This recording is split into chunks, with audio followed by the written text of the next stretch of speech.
Previous lecture में हम लोगों ने ये सीखा था कि वेक्टर्स को ग्राफिकली ऐड कैसे करते हैं, ग्राफिकली एक वेक्टर में से दूसरे वेक्टर को माइनस कैसे करते हैं, और ग्राफिकली ये भी सीखा था कि जब किसी वेक्टर को किसी स्केलर के साथ मल्टीप्लाई करते हैं तो ग्राफिकली जो है वेक्टर में क्या चेंजिंग आती है, उसकी लेंथ या डायरेक्शन में क्या चेंजिंग आती है। ठीक है, और उसके अलावा हम लोगों ने मैथमेटिकली भी है वेक्टर्स को ऐड और सब्ट्रैक्ट करने का भी सीखा था। किसी स्केलर को किसी वेक्टर के साथ मल्टीप्लाई करें तो मैथमेटिकली कैसे मल्टीप्लाई करते हैं वो भी उसका भी हम लोगों ने सीखा था। उसके अलावा हम लोगों ने ये सीखा था कि जब किसी वेक्टर्स को किसी रियल नंबर या स्केलर के साथ मल्टीप्लाई करते हैं तो नंबर्स के ऊपर क्या क्या कंडीशन होनी चाहिए, जिन कंडीशन के केस में हमें पता चल जाता है कि वेक्टर की लेंथ जो है वो इंक्रीज करेगी या डिक्रीज करेगी, या फिर वेक्टर की जो डायरेक्शन है वो चेंज होगी या नहीं होगी। ठीक है, तो यहाँ पे मैं अब जो है वो उसको दोबारा फिर से एक बार रिकॉल करने लगा हूँ। ये आपके पास एक रियल लाइन है, ठीक है, जिसके सबसे दरमियान में आपके पास क्या आ जाएगा, जीरो। उसके बाद नेक्स्ट आपके पास आएगा 0.1, 0.2, 0.3, 0.4 एंड सो ऑन 0. और 1 तक जब आप चले जाएंगे ये आपके पास क्या बन जाएगा, 1 बन जाएगा। उसके बाद इस तरह 1.1, 1.2 एंड सो ऑन, फिर आपके पास 2 भी आ जाएगा, फिर 3 भी आएगा एंड सो ऑन। ये रियल नंबर जो है आपके पास जो इस तरह राइट हैंड साइड पे जो है वो पॉजिटिव रियल नंबर चलते जाएंगे। इस तरह नेगेटिव साइड में देखें तो जीरो की लेफ्ट हैंड साइड पे -0.1, -0.2, -0.3 एंड सो ऑन, और चलते चलते आपके पास जहाँ पे आपके पास एक पॉइंट आ जाएगा -1। ठीक है, इस तरह एक पॉइंट आपके पास आएगा -2, और इस तरह आपके पास एक पॉइंट आएगा -3, और इस तरह ये आपके नेगेटिव नंबर जो है ये वाले भी जो है इस तरह जीरो की लेफ्ट हैंड साइड में जो है ये वाले चलते जाएंगे। ठीक है, तो हम लोगों ने ये सीखा था प्रीवियस लेक्चर में कि अगर आपका किसी पॉजिटिव नंबर से मल्टीप्लाई करते हैं किसी वेक्टर को, ये जो जीरो के राइट हैंड साइड वाले जो नंबर होते हैं, तब वेक्टर की लेंथ जो है वो इंक्रीज या डिक्रीज होती है। वो आपके उस नंबर पर डिपेंड करता है कि आपका नंबर 0 और 1 के दरमियान में है या 1 से ग्रेटर है। ठीक है, लेकिन ये बात कन्फर्म होती है कि जब आप किसी पॉजिटिव नंबर से किसी वेक्टर को मल्टीप्लाई करते हैं तब आपकी वेक्टर की डायरेक्शन जो है वो चेंज नहीं होती। और अगर आप किसी नेगेटिव नंबर से मल्टीप्लाई करते हैं, मीन जो नंबर जीरो की लेफ्ट हैंड साइड में होते हैं, जब उन नंबर से मल्टीप्लाई करते हैं तब आपके वेक्टर की डायरेक्शन जो है वो चेंज हो जाती है। ठीक है, अब ये दो केसेस आपके पास आपको नजर आ रहे हैं। एक वाला केस आपको ये वाला पॉजिटिव नंबर वाला केस नजर आ रहा है, और एक ये वाला केस आपको नेगेटिव वाला नंबर वाला केस नजर आ रहा है। इन दोनों केसेस में जो है वो कुछ नंबर में वेक्टर की लेंथ जो है वो इंक्रीज करती है, कुछ नंबर में वेक्टर की लेंथ जो है डिक्रीज करती है। और नेगेटिव नंबर में भी कुछ नेगेटिव नंबर के केस में वेक्टर की लेंथ जो है इंक्रीज करती है, कुछ नेगेटिव नंबर में वेक्टर की लेंथ जो है वो डिक्रीज करती है।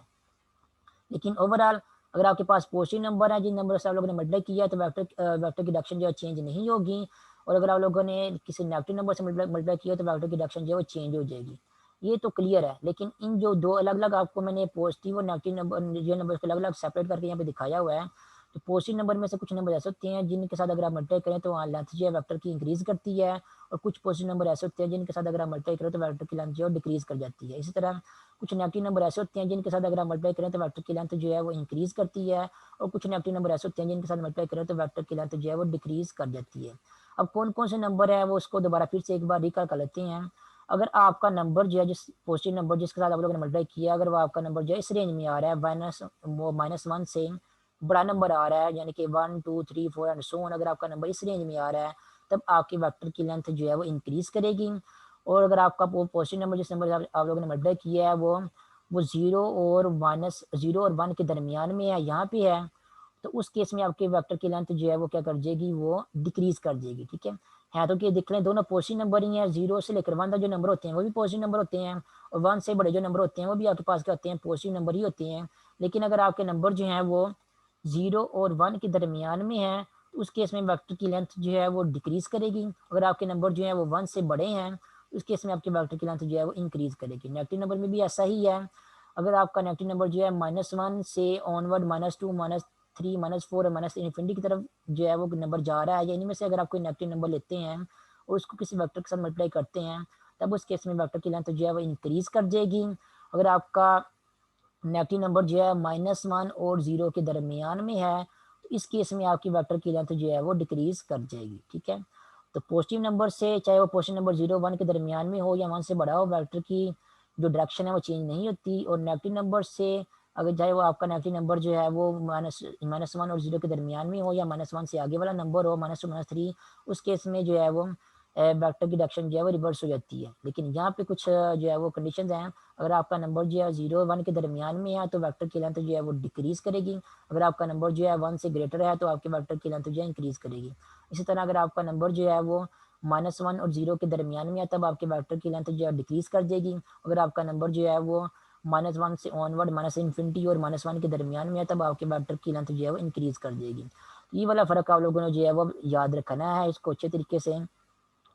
उसके अलावा नेक्स्ट यहाँ पे मैग्नीट्यूड की डेफिनेशन लिखी हुई है जो कि हम लोगों ने लास्ट लेक्चर में इसकी डेफिनेशन को कर लिया था कि आप किसी वेक्टर के कंपोनेंट को स्केयर करके ऐड करके उनका जो है वो स्क्वायर रूट ले लें तो आपको किसी भी वेक्टर की मैग्नीट्यूड जो है वो मिल जाएगी। और मैग्नीट्यूड किसी वेक्टर की आपको उस वेक्टर की लेंथ के बारे में बताती है, ठीक है।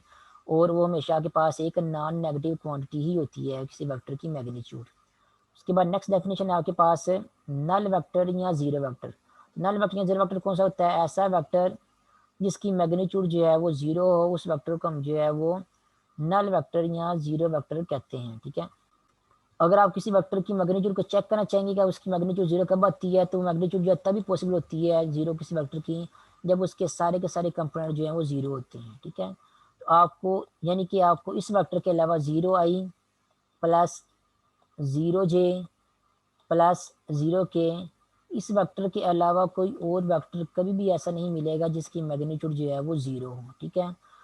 इसलिए ये जो वेक्टर लिखा हुआ है जीरो आई प्लस जीरो जे प्लस जीरो के, आप ये भी कह सकते हैं कि इस वेक्टर को जो है वो नल वेक्टर या जीरो वेक्टर कहते हैं, ठीक है। अगर आप कोई वेक्टर जो ऐसा ढूंढना भी चाहेंगे जिसकी मैग्नीट्यूड जीरो जीरो हो और वो इसके अलावा हो, तो इसके अलावा आपको कोई वेक्टर जो है ऐसा नहीं मिलेगा जिसकी मैग्नीट्यूड जो है वो जीरो हो, ठीक है। फॉर एग्जाम्पल अगर आप लिखना चाहते हैं, आप लिखते हैं 1 या लिखते हैं अगर आप 2i minus 2j plus zero के, ठीक है। अगर ये वेक्टर लिखते हैं तो आपको ये भी ये डाउट हो कि यहाँ पे 2 लिखा हुआ है और यहाँ पे -2 लिखा हुआ तो और यहाँ पे 0 लिखा हुआ है, तो हो सकता है ये 2 जो है -2 से कैंसिल आउट हो जाए, आपको मैग्नीट्यूड 0 मिल जाए, तो ऐसा पॉसिबल नहीं है, ठीक है। आप देख सकते हैं मैग्नीट्यूड की डेफिनेशन क्या है, तीनों कंपोनेंट को जो है स्केयर करके आपस में ऐड करना है, फिर जो है हमने उसका जो है वो स्क्वायर रूट जो है वो फाइंड आउट करना है ताकि हमें मैग्नीट्यूड का आंसर जो मिल सके। तो इस वेक्टर का जब आप मैग्नीट्यूड फाइंड आउट करेंगे तो पहला कंपोनेंट कौन सा आपके पास +2, तो +2 का यहाँ पे स्केयर लिखते हैं पहले कंपोनेंट के स्केयर की जगह, तो वो क्या बन जाएगा आपके पास 4 बन जाएगा। उसके बाद प्लस दूसरा कंपोनेंट आपके पास कौन सा, दूसरा कंपोनेंट आपके पास -2 है, ठीक है। जब आप -2 का यहाँ पे स्केयर लेंगे तो -2 का स्केयर भी आपके पास क्या बन जाएगा, वो भी आपके पास +4 बन जाएगा। यहाँ पे -2 के स्केयर का आंसर आपके पास आ जाएगा वो भी +4। और तीसरा कंपोनेंट क्या है 0, तो 0 का जब स्केयर लेंगे तो आपके पास आ जाएगा 0 और ओवरऑल आपके पास आंसर आ जाएगा स्केयर रूट ऑफ 8, जिसको आप जो है वो 2 इंटू स्केयर रूट 2 भी लिख सकते हैं, ठीक है। तो ये आपके पास वेक्टर की मैग्नीट्यूड का आंसर मिलेगा जो कि आप देख सकते हैं 0 नहीं आया, ठीक है। तो ऐसा वेक्टर जिसकी मैग्नीट्यूड 0 हो उसको नल वेक्टर या जीरो वेक्टर कहते हैं और आपको सिर्फ एक यही वेक्टर मिलेगा, यानी कि ऐसा वेक्टर जिसके तीनों कंपोनेंट 0 हो या सारे के सारे कंपोनेंट 0 हों, सिर्फ उन्हीं वेक्टर्स का जो है वो मैग्नीट्यूड 0 आता है। उसके अलावा अगर आपको कोई भी वेक्टर लिखा होगा जिसका कम से कम एक कंपोनेंट भी जो है वो नॉन जीरो है, तो उसका मैग्नीट्यूड जो है कभी भी आपके पास 0 नहीं आएगा, ठीक है। तो इन जनरल इस फॉर्म का कोई भी वेक्टर आपके पास लिखा हो तो आप इस तरह भी डेफिनेशन कर सकते हैं। अगर आपके पास इस फॉर्म का कोई भी वेक्टर लिखा हुआ है 0i प्लस जीरो जे प्लस जीरो के, इस वेक्टर को हम क्या कहते हैं, जीरो वेक्टर या नल वेक्टर कहते हैं, ठीक है। A vector having zero magnitude is called null vector और जीरो वेक्टर, मैंने आपको दूसरे में भी इसकी जो डेफिनेशन बताती है कि अगर कोई वेक्टर इस फॉर्म में लिखा हुआ हो 0i प्लस जीरो जे या ऐसा वेक्टर जिसके सारे के सारे कंपोनेंट जो हैं वो 0 हो, उसको जीरो वेक्टर या नल वेक्टर कहते हैं, ठीक है। तब दोनों में से डेफिनेशन को जो है लिख सकते हैं जैसे आपको ईजी लगता है। उसके बाद नेक्स्ट डेफिनेशन है यूनिट वेक्टर की। A vector having unit magnitude, unit magnitude means इतनी मैग्नीट्यूड है, जैसे कि आपको पता भी मैंने एक वेक्टर की मैग्नीट्यूड निकाली थी, उसकी मैग्नीट्यूड का आंसर कितना आया था 2 इंटू स्केयर रूट 2, उसकी मैग्नीट्यूड का आंसर जो है वो ये वाला आया था, ठीक है। लेकिन अगर आपको कोई ऐसा वेक्टर मिलता है जिसकी मैग्नीट्यूड का आंसर जो है वो ये आता है, मींस 1 आता है, जिसको यहाँ पे यूनिट मैग्नीट्यूड का वर्ड जिसके लिए यूज कर रहे हैं यहाँ पे, a vector having unit magnitude and having direction along the given vector is called unit vector along the given vector, ठीक है। अगर आपके पास कोई वेक्टर v है ये वाला, तो इसकी मैग्नीट्यूड लेट से इसकी मैग्नीट्यूड आपके पास कितनी है 4 है और इसकी डायरेक्शन क्या है आपके पास, इसकी डायरेक्शन जो लेट से ये वाली डायरेक्शन है, ठीक है। उसकी लेंथ कितनी होगी, फिर 4 होगी। इसी वेक्टर की डायरेक्शन में अगर आप जो है वो 1 लेंथ का वेक्टर जो है ड्रा करेंगे, ये 1 लेंथ का वेक्टर, इसकी मैग्नीट्यूड कितनी है 1 है, इस 1 लेंथ के वेक्टर को कहेंगे ये क्या है, यूनिट वेक्टर है वेक्टर v की डायरेक्शन में। अब वेक्टर हैविंग यूनिट मैग्नीट्यूड, यहाँ कह लें क्या, vector whose magnitude is 1 and its direction is along the given vector is called a unit vector. These vectors are usually represented by these symbols. ठीक है, देखें स्मॉल ए लिखा हुआ है, एक के ऊपर कैप लगाई हुई है, स्मॉल बी और स्मॉल सी ऊपर कैप लगाई हुई है, इस तरह आई जे के जो है आपके पास स्पेशल टाइप के यूनिट वेक्टर्स हैं। ठीक है, इनका आपको पता है ये कौन से वेक्टर्स हैं। अगर आपके पास कोऑर्डिनेट एक्सिस है, आपके पास जो है वो देख सकते हैं यहाँ पे, अगर आपके पास ये एक एक्स एक्सिस है, एक वाई एक्सिस है, जी एक्सिस है, ये आपके पास एक्स एक्सिस है, ये वाई एक्सिस है और ये आपके पास जी एक्सिस है। तो एक्स एक्सिस की डायरेक्शन में जो वन लेंथ का वेक्टर होता है उसको हम यूनिट वेक्टर कहेंगे और उसको नाम रखा है, उसका नाम रखा हुआ है आई। ठीक है, तो ये स्पेशल टाइप का यूनिट वेक्टर है। इस तरह वाई एक्सिस की डायरेक्शन में अगर आप वन लेंथ का जो यूनिट वेक्टर जो ड्रा करेंगे वाई एक्सिस के अलोंग जो है वो, अगर वन लेंथ का यूनिट वेक्टर ड्रा करेंगे तो उसका नाम भी रखा हुआ है, उसका नाम रखा हुआ है जे, उसके ऊपर कैप। इसी तरह जेड एक्सिस के अलोंग अगर आप जो है वो वन लेंथ का वेक्टर ड्रा करेंगे तो जो जेड एक्स के अलोंग वन लेंथ का वेक्टर होगा उसको नाम दिया हुआ है के और उसके ऊपर कैप। उसके अलावा स्पेस में किसी और डायरेक्शन में भी आप जो है वन लेंथ के वेक्टर जो है ड्रा कर सकती हैं, इन्फिनिटी वेक्टर ड्रा कर सकते हैं। तो उनके वो क्योंकि स्पेशल टाइप के वेक्टर्स नहीं है, वो क्योंकि एक्सिस के लॉन्ग नहीं है, तो उनके भी जो है स्पेशल नाम जो नहीं रखे, उनको फिर आप इस तरह जो है वेक्टर के हिसाब से उनके नाम रखेंगे। अगर ओरिजिनल वेक्टर आपका वेक्टर ए है इस तरह, तो उसकी डायरेक्शन में जो वेक्टर ओरिजिनल वेक्टर होगा उसको जो है ए के ऊपर कैप लगा के इस तरह रिप्रेजेंट कर देंगे। इस तरह अगर आपका जो ओरिजिनल वेक्टर वेक्टर वी है तो उस वेक्टर वी की डायरेक्शन में जो यूनिट वेक्टर होगा उसको जो है वी के ऊपर कैप लगा के इस तरह रिप्रेजेंट कर देंगे। ठीक है, तो जो कोऑर्डिनेट एक्सिस के लॉन्ग वेक्टर्स हैं उनके तो स्पेशल नाम है आई जी और के। वो जो कोऑर्डिनेट एक्सिस के लॉन्ग यूनिट वेक्टर नहीं है उनके, क्योंकि वो इन्फिनिटी वेक्टर्स हैं, उन सब के अलग स्पेशल नाम जो नहीं रख सकते, तो उनको फिर जो है वो फिर उनको जो है जनरल नाम ही उनके रखते हैं, जो जिन वेक्टर्स के लॉन्ग उनकी डायरेक्शन होती है उन्हीं वेक्टर्स के नाम के हिसाब से जो वेक्टर के जो नाम रख देती है। ठीक है, अगर आपका यूनिट वेक्टर वेक्टर ए के लॉन्ग है तो उसका फिर यूनिट वेक्टर का नाम जो है ये वाला बन जाएगा। इस तरह अगर आपका यूनिट वेक्टर जो है वेक्टर वी के लॉन्ग है तो उस यूनिट वेक्टर का नाम जो आपके पास जो है ये वाला बन जाएगा। ठीक है, यही बात यहाँ पे की हुई है, if we consider a vector A, ठीक है, then unit vector along the vector A is, वो क्या होगा, ए के ऊपर कैप लगा देंगे। और किस तरह फाइंड करना है आप लोगों ने, किसी वेक्टर के लॉन्ग यूनिट वेक्टर फाइंड करने का फार्मूला ये वाला होता है। ठीक है, अगर आपके पास ये एक वेक्टर है, ठीक है, ये वाला वेक्टर, इस वेक्टर का नाम क्या, लेट्स से वेक्टर ए है। अब इसी वेक्टर के अलोंग अगर आप लोगों ने यूनिट वेक्टर फाइंड करना, मींस ऐसा वेक्टर फाइंड करना हो इस वेक्टर के अलोंग या इस वेक्टर की डायरेक्शन में जिसकी लेंथ 1 हो। फॉर एग्जांपल कहना कि इस वेक्टर की लेंथ अगर आपके पास क्या 4 है तो वन लेंथ का वेक्टर कितना होगा, फिर वो तकरीबन इतना होगा। ठीक है, इस वेक्टर के अलोंग अगर आप लोगों ने वन लेंथ का वेक्टर जो है फाइंड करना हो या यूनिट वेक्टर फाइंड करना हो, क्योंकि हम लोगों ने वेक्टर ए के अलोंग फाइंड करना है यूनिट वेक्टर, तो उसको फिर नाम दे देंगे हम, उसको जो है वो ये वाला नाम दे देंगे कि ए के ऊपर कैप लगा देंगे। ए के ऊपर कैप लगाने का मतलब ये होगा कि ये यूनिट वेक्टर है और वेक्टर जो ए है उसके अलोंग जो उसकी डायरेक्शन में जो है यूनिट वेक्टर है। और फाइंड आउट कैसे करेंगे मैथमेटिकली उसको, ए यूनिट वेक्टर किसके इक्वल होगा, जो वेक्टर ए है आपके पास जिसके अलोंग आप लोगों ने जो है वो यूनिट वेक्टर फाइंड आउट करना है, उस वेक्टर ए को उसी की मैग्नीट्यूड से जो है वो डिवाइड कर दें तो आपको जो है वो इसी वेक्टर के जो ए है उसके अलोंग जो है एक यूनिट वेक्टर या वन लेंथ का वेक्टर जो है मिल जाएगा। ठीक है, यहाँ पे इसको इस तरह भी लिख सकते हैं कि 1/, मैग्नीट्यूड ऑफ ए को आप मल्टीप्लाई कर दें वेक्टर ए के साथ, ए की बात है। ठीक है, 1/, मैग्नीट्यूड ऑफ ए क्या होगा, आपके पास एक नंबर होगा, उस नंबर को जब आप वेक्टर ए के साथ मल्टीप्लाई करेंगे तो आपको एक नया वेक्टर मिलेगा। वो जो नया वेक्टर होगा वो क्या होगा, यूनिट वेक्टर होगा, मीन ऐसा वेक्टर होगा जिसकी लेंथ जो है 1 होगी, उसकी डायरेक्शन वही होगी जो वेक्टर ए की डायरेक्शन होगी। ठीक है, फॉर एग्जाम्पल अगर मैं यहाँ पे एक वेक्टर लिखता हूँ, एक वेक्टर ड्रा करता हूँ बल्कि ताकि आप लोगों को समझ आ सके, एक वेक्टर ड्रा करता हूँ, ये आपके पास 1, 2 और 3 है, और ये आपके पास क्या है 1, 2, ये आपके पास वाई की वैल्यू यहाँ पे 2 आ जाती है। तो अब ये वाला पॉइंट आपके पास क्या बन रहा है, ये वाला पॉइंट आपके पास बन रहा है, एक्स की वैल्यू यहाँ पे 3 बन रही है और वाई की वैल्यू जो है वो 2 बन रही है। तो ये वाला पॉइंट क्या है, पी है, इसके कोऑर्डिनेट्स क्या हैं 3 और 2। अगर इस ओरिजिन को मैं इस पॉइंट के साथ मिलाऊंगा तो ये मेरे पास जो है नया वेक्टर बन जाएगा ओपी। और ओपी के जो है वो पोजीशन वेक्टर क्या होगा, ओपी का जो पोजीशन वेक्टर होगा वो मेरे पास होगा 3i, जो कि पहला कंपोनेंट था, आप जहाँ पे देख सकते हैं ओपी। ठीक है, पहला कंपोनेंट क्या 3, आपके पास बनेगा 3i और प्लस 2j, ये आपके पास वेक्टर है ओपी। अगर आप लोगों से कहा जाए कि इस वेक्टर की डायरेक्शन में जो है वो, यानी कि इसी वेक्टर की डायरेक्शन में या इसी वेक्टर के अलोंग जो है वो एक वन लेंथ का वेक्टर जो है फाइंड आउट करो, तो आप लोग कैसे फाइंड आउट करेंगे? आप लोग क्या करेंगे, इसी वेक्टर को, ये जो ओपी वेक्टर है, इसको इसी की मैग्नीट्यूड से डिवाइड कर देंगे, तो आपको वन लेंथ का वेक्टर जो है मिल जाएगा। तो इस वेक्टर की मैग्नीट्यूड फाइंड आउट करते हैं। इस जो वेक्टर ओपी है, इसकी मैग्नीट्यूड कैसे फाइंड आउट करेंगे? आपको मैग्नीट्यूड फाइंड आउट करने का पता है। जिस भी वेक्टर की मैग्नीट्यूड फाइंड आउट करनी हो, उस वेक्टर के जितने भी कंपोनेंट्स होते हैं उनको स्केयर करके आपस में ऐड करके उनका स्क्वायर रूट ले लेते हैं, आपको वेक्टर की मैग्नीट्यूड मिल जाती है। तो 3 का स्केल लेंगे तो आपके पास क्या आएगा, 9 आएगा। 4 का स्केल लेंगे तो आपके पास क्या आएगा, सॉरी 2 का स्केल लेंगे तो आपके पास यहाँ पे आएगा 4 आएगा। और दोनों के स्केयर को ऐड करके जब आप उनका स्क्वायर रूट ले लेंगे तो आपको मैग्नीट्यूड मिल जाएगी। तो ये आपके पास मैग्नीट्यूड का आंसर क्या आ रहा है, ये आपके पास आ रहा है 9 + 4, ये आपके पास आ रहा है स्क्वायर रूट 13। तो ये आपका जो वेक्टर वी है, ये वाला, सॉरी ये आपका जो वेक्टर ओपी है, जो कि मैंने यहाँ पे ग्राफ में ड्रा भी किया हुआ है आपके पास, आपको देख सकते हैं रेड कलर में। ये जो आपके पास वेक्टर ओपी है, इसकी लेंथ कितनी है, इसकी लेंथ है स्क्वायर रूट ऑफ 3, ठीक है, स्क्वायर रूट ऑफ 13, ठीक है।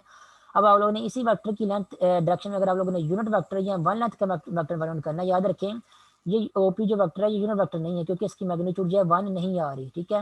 अगर आप लोगों ने इसी वेक्टर की डायरेक्शन में, अगर आप लोगों ने वन लेंथ का वेक्टर फाइंड करना है, तो कैसे फाइंड करेंगे? आप जो है ये वाला फार्मूला यूज करेंगे। ये वाला फार्मूला क्या कहता है, अगर आप लोगों ने किसी वेक्टर की डायरेक्शन में वन लेंथ का वेक्टर फाइंड आउट करना हो, या किसी वेक्टर की डायरेक्शन में यूनिट वेक्टर फाइंड आउट करना हो, तो कैसे फाइंड आउट करेंगे? उसी वेक्टर को उसी की मैग्नीट्यूड से डिवाइड कर देंगे, तो आपको उसी वेक्टर की डायरेक्शन में जो है वो एक वन लेंथ का वेक्टर ही मिल जाएगा। तो हम किस वेक्टर को ले रहे हैं, हम यहाँ पे वेक्टर ओपी को ले रहे हैं।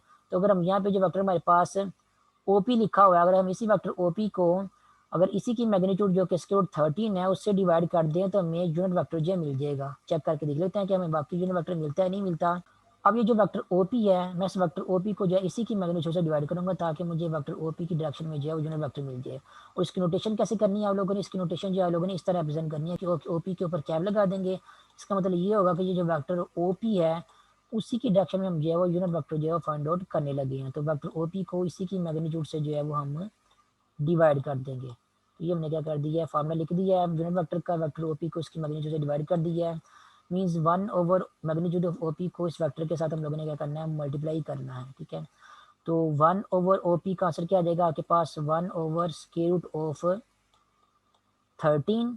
और साथ में वेक्टर ओपी क्या आ जाएगा आपके पास, वेक्टर ओपी आपके पास ये वाला वेक्टर आ जाएगा 3i + 2j। तो ये आपके पास यहाँ पे आ जाएगा ये वाला वेक्टर 3i + 2j, ठीक है। अब स्क्वायर रूट 1 हम स्क्वायर रूट 13 को जो है वो 3 से ही मल्टीप्लाई करेंगे, और 2 से ही मल्टीप्लाई करके आपको हम जो नया वेक्टर लिखेंगे।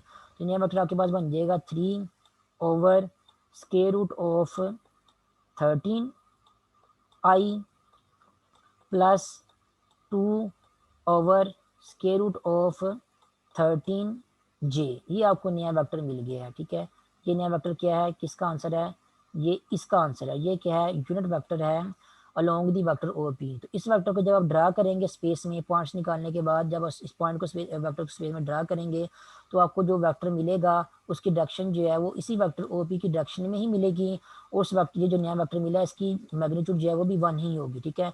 वो भी हम लोग फाइंड आउट करके देख लेते हैं, ताकि आपको कंफर्मेशन हो जाए कि वाकई जो है वो किसी वेक्टर को जब हम उसकी मैग्नीट्यूड से डिवाइड करते हैं, तो मैग्नीट्यूड से डिवाइड करने के बाद हमें जो नया वेक्टर मिलता है उसकी लेंथ हमेशा 1 ही होती है, ठीक है। चाहे जो मर्जी वो वेक्टर हो, अब किसी वेक्टर को जब आप उसकी मैग्नीट्यूड से डिवाइड करेंगे, तो डिवाइड करने के बाद आपको जो नया वेक्टर मिलता है उसकी मैग्नीट्यूड हमेशा 1 ही होती है। उसको हम जो है वो यहाँ पे फाइंड आउट करके देख लेते हैं मैग्नीट्यूड को।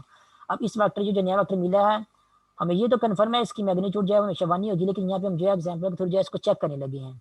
ये जो वेक्टर ओपी आपको मिल गया, जो वेक्टर ओपी हम जो है क्या करेंगे, इसकी मैग्नीट्यूड जो है हम फाइंड आउट करेंगे। मैग्नीट्यूड कैसे फाइंड आउट करते हैं, जितने भी कंपोनेंट्स हैं उनको स्केयर करके ऐड करके स्केयर रूट जो है फाइंड आउट करते हैं। तो पहला कंपोनेंट क्या आ रहा है आपके पास, यहाँ पे पहला कंपोनेंट आपके पास आ रहा है 3 ओवर स्केयर रूट ऑफ 13। तो हम क्या करेंगे, इसका स्केयर ले लेंगे। 3 का स्केयर आपके पास 9 आ जाएगा, और स्केयर रूट ऑफ 13 का स्केयर आपके पास आ जाएगा 13। तो ये हमने क्या कर दिया है, पहले कंपोनेंट का स्केल ले लिया है। उसके बाद दूसरे कंपोनेंट का भी स्केल लेंगे। दूसरा कंपोनेंट आपके पास क्या आ रहा है, दूसरा कंपोनेंट आपके पास आ रहा है 2 ओवर स्केयर रूट ऑफ 13।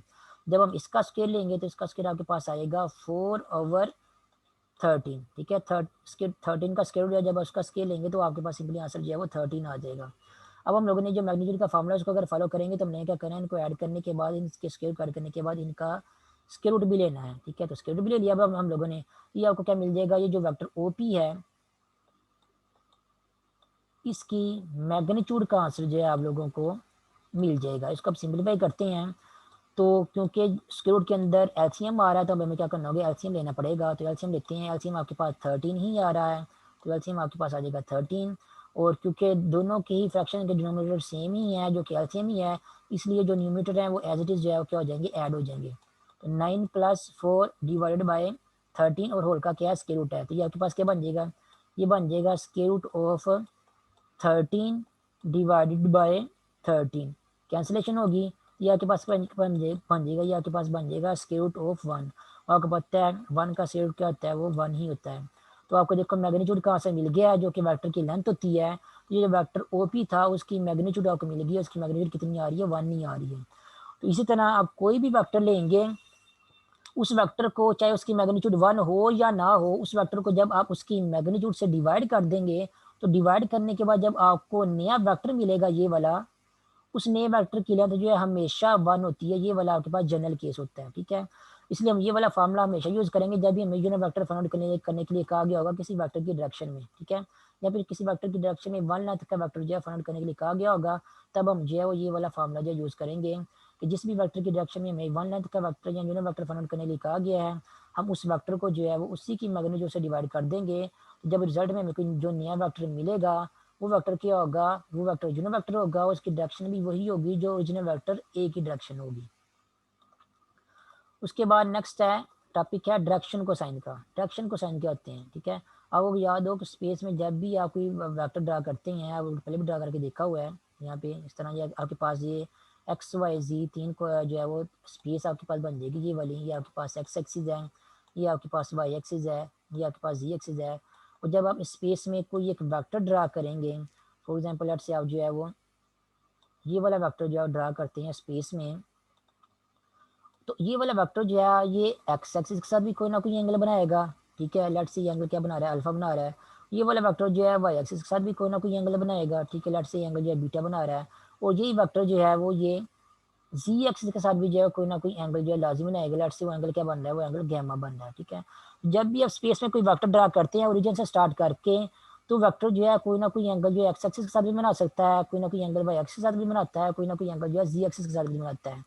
तो वेक्टर आपका जो है जो भी आपने स्पेस में ड्रा किया, लेट से आपने जो वेक्टर ये वाला ए जो ड्रा किया, let A is equal to A x i plus A y j plus A z k. यहाँ पे जो ए एक्स लिखा हुआ है ये एक्चुअली ये इस तरह लिखा हुआ है, ए के नीचे जो है वो छोटा सा एक्स लिखा हुआ, जिसका मतलब ये है कि ये क्या है, ए का जो है वो एक्स एक्सिस के लॉन्ग वाला कंपोनेंट है या फर्स्ट कंपोनेंट है, इस तरह। प्लस ए के नीचे जो है वो छोटा सा वाई लिखा हुआ है, इसका मतलब ये है कि ये आपका क्या है कि जो वेक्टर ए है उसका वाई एक्सिस के लॉन्ग वाला कंपोनेंट है या सेकंड कंपोनेंट है, जैसे नाम रखा हुआ है यहाँ पे उन्होंने, ठीक है। और इसी तरह ए के नीचे छोटा सा जी लिखा हुआ है, इसका मतलब ये है कि ये ए का वो वाला कंपोनेंट है जो जी एक्सिस के लॉन्ग है या तीसरा कंपोनेंट है, और साथ में क्या आ जाएगा के, ठीक है। आप के को भी देख के बता सकते हैं कि के साथ जो नंबर लिखा हुआ है जी एक्सिस के लॉन्ग वाला कंपोनेंट है, ठीक है। यहाँ पे जो जनरल बात हो रही है, इसी उन्होंने जो है वो कंपोनेंट के नीचे छोटे छोटे जो है एक्स वाई जी लिख दिए जाए, ताकि आपको पता चल जाए कौन कौन से कंपोनेंट जो है कौन से एक्सिस के लॉन्ग है। तो ये आपके पास से कोई एक जनरल एक वेक्टर है जो कि यहाँ पे हम लोगों ने ड्रा किया हुआ है। ये वाला वेक्टर जो है एक्स एक्सिस वाई एक्सिस और जी एक्सिस के साथ कोई ना कोई एंगल जो है वो लाजिम बनाएगा जब भी आप ड्रा करेंगे। तो हमने सपोज कर लिया कि ये वाला वेक्टर जो है एक्स एक्सिस के साथ जो है वो अल्फा एंगल बनाएगा, और वाई एक्सिस के साथ बीटा एंगल बनाएगा, और जी एक्सिस के साथ जो है वो गैमा एंगल बनाएगा, ठीक है। ये जो एंगल बन रहे हैं, अगर आप इन एंगल के जो है वो कोसाइंस ले लें, मीन इनके कॉस ले लें, ठीक है, यानी कि कॉस ऑफ अल्फा ले लें। अगर आप जो एंगल एक्स एक्सिस के साथ बन रहा है अगर आप उसका भी कॉस ले लें, जो एंगल वाई एक्सिस के साथ वेक्टर बना रहा है अगर आप उसका भी कॉस ले लें, और जो एंगल वेक्टर जी एक्सिस के साथ बना रहा है अगर आप उसका भी कास्ट ले लेंगे, ये जो आपको जो कास्ट मिल जाएंगे तीन, ये जो कास्ट की तीन आपको वैल्यूज मिलेंगी, इन वैल्यूज को कहते हैं डायरेक्शन को साइंस ऑफ गिवन वेक्टर, ठीक है। कॉस लेने की वजह से इनका नाम है जो है कोसाइन आ रहा है, ठीक है। तो जो भी आपको गिवन वेक्टर दिया गया है वो वेक्टर एक्स एक्सिस के साथ वाई एक्सिस के साथ और जी एक्सिस के साथ कोई ना कोई एंगल लाजिम बनाएगा। वो जो भी एंगल बनाएगा, इन जनरल मैंने उनको अल्फा बीटा और गैमा का नाम दिया हुआ है, वैसे इन पर्टिकुलर जो है वो डिफरेंट वेक्टर जो है डिफरेंट एंगल्स बनाते हैं। तो जो भी एंगल्स आप बनाएंगे हर एंगल का आप ले लें कॉस ले लें, जो एंगल एक्स एक्सिस के साथ बना रहा है उसका भी कॉस ले लें, जो एंगल वेक्टर वाई एक्सिस के साथ बना रहा है उसका भी कॉस ले लें, जो एंगल वेक्टर जो है जी एक्सिस के साथ बना रहा है गैमा बना रहा है उसका भी कॉस ले लें। तीनों के कास की जो वैल्यूज होंगी, इनके जो आंसर होंगे, उन कास की वैल्यूज को हम क्या कहेंगे, वो क्या है उस वेक्टर के डायरेक्शन को साइन है, ठीक है। उनकी वैल्यूज फाइंड करना तो उसका फार्मूला आपके पास जो है ये वाला है अगर आप वेक्टर जो है उसके पहले कंपोनेंट को वेक्टर की मैग्नीट्यूड से डिवाइड कर देंगे तो आपको काज ऑफ अल्फा का आंसर जो है मिल जाएगा। इसी तरह अगर आप वेक्टर का जो दूसरा कंपोनेंट है जो वाई एक्सिस के लॉन्ग होता है उसको अगर आप जो है वेक्टर की मैग्नीट्यूड से डिवाइड कर देंगे तो आपको काज ऑफ बीटा का आंसर मिल जाएगा। इसी तरह वेक्टर का जो तीसरा कंपोनेंट होता है जो भी वेक्टर होगा अंडर डिस्कशन उसके तीसरे कंपोनेंट को अगर आप जो है वो उसी वेक्टर की मैग्नीट्यूड से डिवाइड कर देंगे तो आपको जो है वो काज ऑफ गैमा का आंसर मिल जाएगा। ये तीन आंसर आपको मिलेंगे, ये तीन आपको वैल्यूज मिलेंगी। ये एक्चुअली क्या होती हैं, किसी गिवन वेक्टर की डायरेक्शन कोसाइंस होते हैं, ठीक है। तो ये डायरेक्शन कोसाइंस की वैल्यूज, इनको अगर आप वर्डिंग में लिखना चाहें तो वर्डिंग में इनकी डेफिनेशन ये होगी, cosines of the angles made by the given vector with coordinate axis। कि जो कोऑर्डिनेट एक्सिस हैं आपके, coordinate axis means x axis, y axis, z axis, उन एक्सिस के साथ जो वेक्टर एंगल्स बनाता है उन एंगल्स की अगर आप जो है वो कोसाइंस ले लें तो जो कोसाइंस होते हैं उन कोसाइंस को हम क्या कहते हैं, डायरेक्शन कोसाइन कहते हैं, ठीक है। Are called direction cosines. तो इस तरह वर्डिंग में भी डायरेक्शन कोसाइंस की जो डेफिनेशन कर सकते हैं।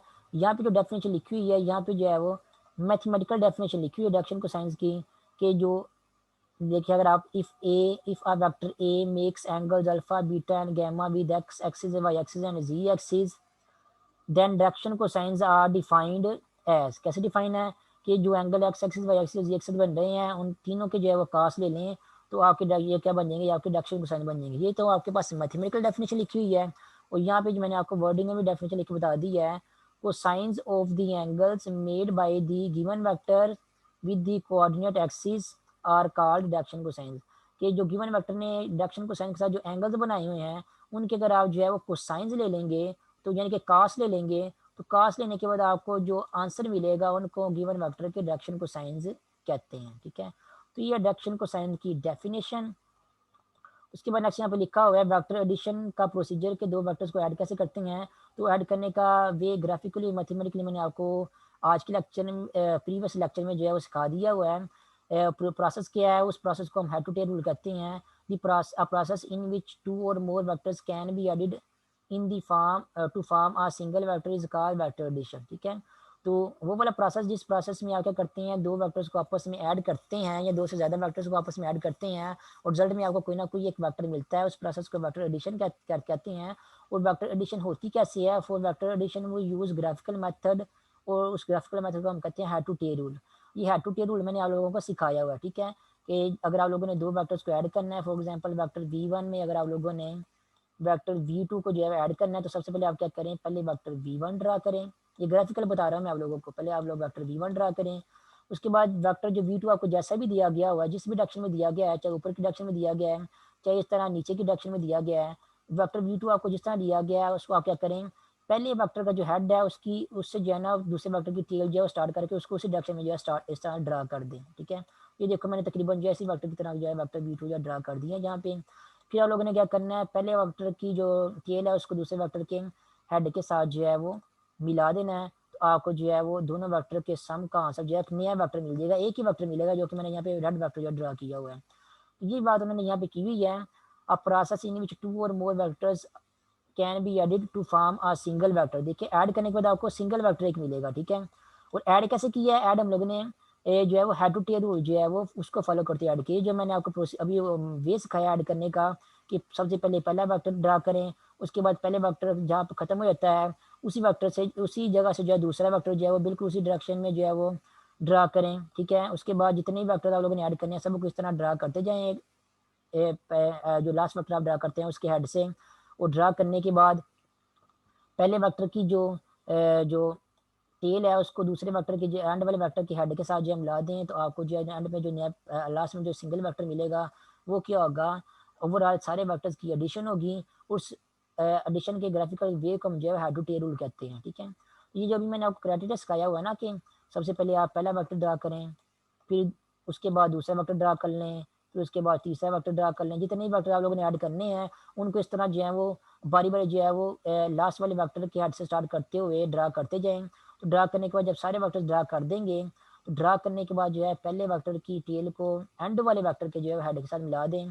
जब हेड के साथ मिला देंगे तो ये आपको जो ब्लू कलर वाला वेक्टर मिलेगा, ये सारे रेड कलर वाले वेक्टर्स की एडिशन का आंसर होगा, जो कि एक सिंगल ही आंसर होगा, ठीक है? ये जो वे है ये वाला वेक्टर्स ऐड करने का जो सारा वे जो मैंने आपको बताया है, इस वे को जो है वो हेड टू टेल रूल कहते हैं, ठीक है? क्योंकि इसमें हेड और टेल को जो है आपस में मिलाने के बाद वाले प्रोसीजर को फॉलो करते हैं। इसी पॉइंट ऑफ व्यू से इसमें मेथड का नाम जो है हेड टू टेल रूल जो है वो रखा हुआ है। उसके बाद नेक्स्ट डेफिनेशन है रिजल्टेंट वेक्टर की। रिजल्टेंट वेक्टर क्या होता है? It is the sum of two or more then vectors, ठीक है? जब आप दो या दो से ज़्यादा वेक्टर्स को आपस में ऐड करते हैं, तो ऐड करने के बाद जब आपको जो नया वेक्टर एंड में मिलता है, जो आंसर में आपको नया वेक्टर मिलता है, उस वेक्टर को हम क्या कहते हैं? रिजल्टेंट वेक्टर, ठीक है? उसके बाद नेक्स्ट डेफिनेशन है रेक्टेंगुलर कंपोनेंट्स की। रेक्टेंगुलर कंपोनेंट्स क्या होती हैं, ठीक है? The components of a vector perpendicular to each other are called rectangular components, ठीक है? जब भी आप कोई वेक्टर लिखते हैं उसको उसकी मैथमेटिकल फॉर्म में, तो उसके जो कंपोनेंट्स होते हैं उसको हम जो है रेक्टेंगुलर कंपोनेंट्स कहते हैं। रेक्टेंगुलर कंपोनेंट्स क्यों कहते हैं? क्योंकि वो दूसरे के परपेंडिकुलर होते हैं। जैसे कि फॉर एग्जांपल अगर मैं यहाँ पे एक वेक्टर ड्रा करता हूँ, सेम ऐसे जैसे मैंने ड्रा किया था 1 2 3, ये आपके पास 3 है यहाँ पे एक्स की वैल्यू, और 1 2 ये आपके पास यहाँ पे वाई की वैल्यू 2 है। मैं टू डायमेंशनल ड्रा करने लगा वेक्टर। ये वाला पॉइंट आपके पास क्या होगा? ये वाला पॉइंट आपके पास होगा 3, 2। इस पॉइंट का नाम जो है पी रख देते हैं। ये जो मैंने वेक्टर अब यहाँ पे ड्रा करूंगा, ये वाला वेक्टर आपके पास वेक्टर ओ पी।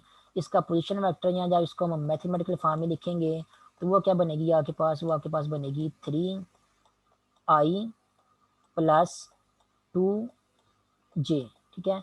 अब इसके कंपोनेंट कौन से हैं? इसके दो कंपोनेंट है यहाँ पे, क्योंकि मैंने दो टू डायमेंशन में ड्रा किया है। पहला कंपोनेंट यहाँ पे 3 है और दूसरा कंपोनेंट जो है वो आपके पास 2 है, ठीक है? जो पहला कंपोनेंट 3 है ये अलोंग एक्स एक्सिस है, और दूसरा कंपोनेंट 2 है ये आपके पास अलोंग वाई एक्सिस है, ठीक है?